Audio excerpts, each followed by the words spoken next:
Robert Kayanja is the founder and senior pastor of the Miracles Center Cathedral, a mega church here in Kampala. But he'll tell you his journey hasn't been easy, from nearly dying at birth to being a target of blackmail. Pastor Kayanja, welcome to Turning Point. Welcome, thank you. It's good to be back in Uganda, and thank you so much for letting us in the cathedral. Now, Pastor, we have such a short time and there's so much to talk about. But let me ask, for those who may not be familiar about your early years, the incident at birth, tell us about that. What happened? I was born in a family of 13. I'm number 12. We are 13 children.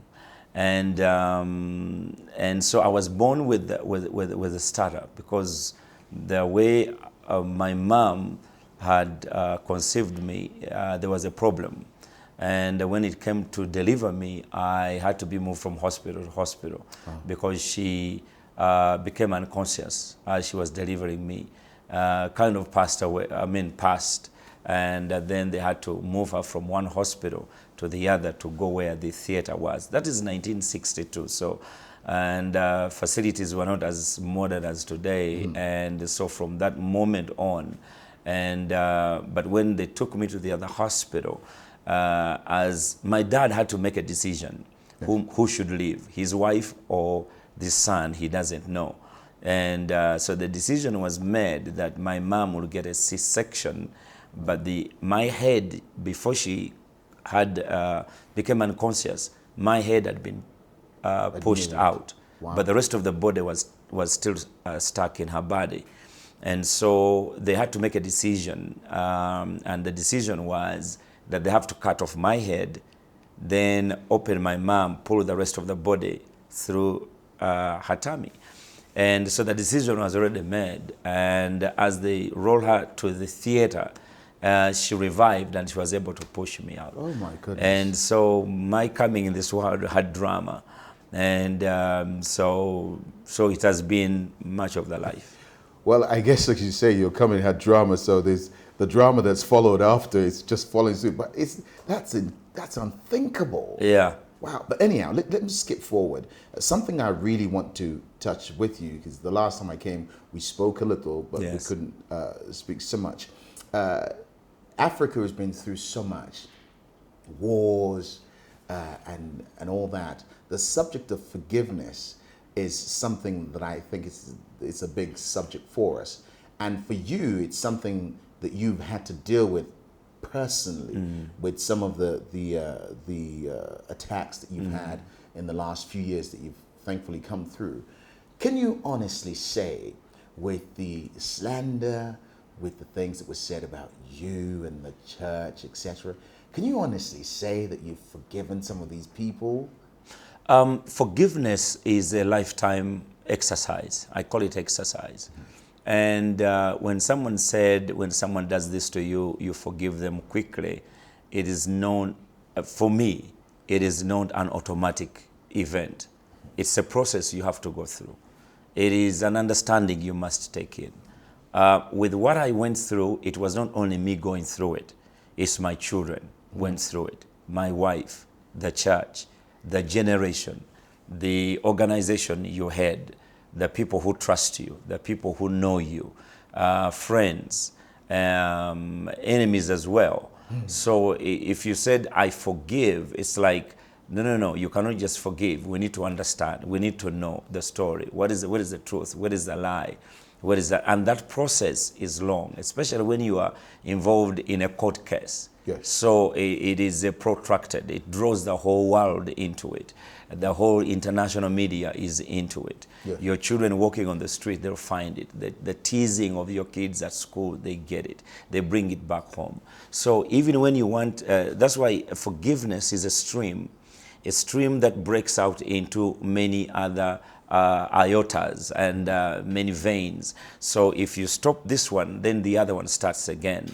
And so it is not just an automatic event, but it is a process that you have to go through as a Christian, as a believer, and as a human being. Let me ask you though, Pastor, because I hear you preachers when you're in your flow and you quote David, that I was glad I was afflicted. Yeah. You know, Is it something that you say comfortably that you were glad you fixed? Because coming out of that, I mean, there was a series of crusades you went through as a conversation between you and God unfolded, and thousands upon thousands came to know the Lord. Out of that grew your bigger media ministry, which means many other countries have been reached. So when you look at all that, do you honestly, privately say, I was glad I was afflicted? That's the beauty of forgiveness. That's the beauty, because when you are afflicted, you must run to the Lord. My message will be to the people that you just run to the Lord. Whatever is happening to you, just go to the Lord, because He'll give you the marching order. Now, you are marching away from your place of affliction, and you are marching away to the place of your uplifting. And that sometimes we die in the valley, a valley of unforgiveness, a valley of holding a grudge, a valley of retaliation. And what I learned is that when you go to the Lord, He bridges you over to the other side. And that's what I did. And again, the scripture said, I was glad I was afflicted, because what happened was, through the attacks, we were able to grow 1,000 times bigger than probably would have. Because now we're walking a narrow road with the Lord, and very softly with the Lord, as the scripture said.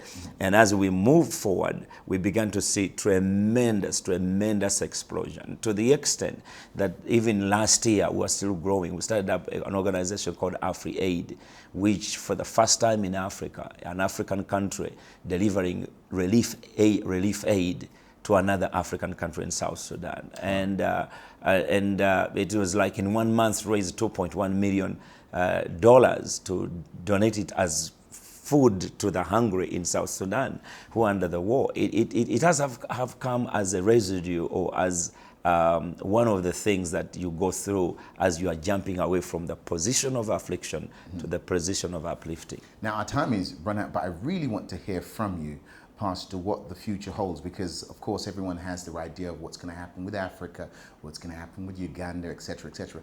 But for you, within your ministry, and also there's another dimension as a seer of looking, you could see what happens in the future. What for you would you say is the future for the cathedral, for the ministry, for Uganda, and for Africa?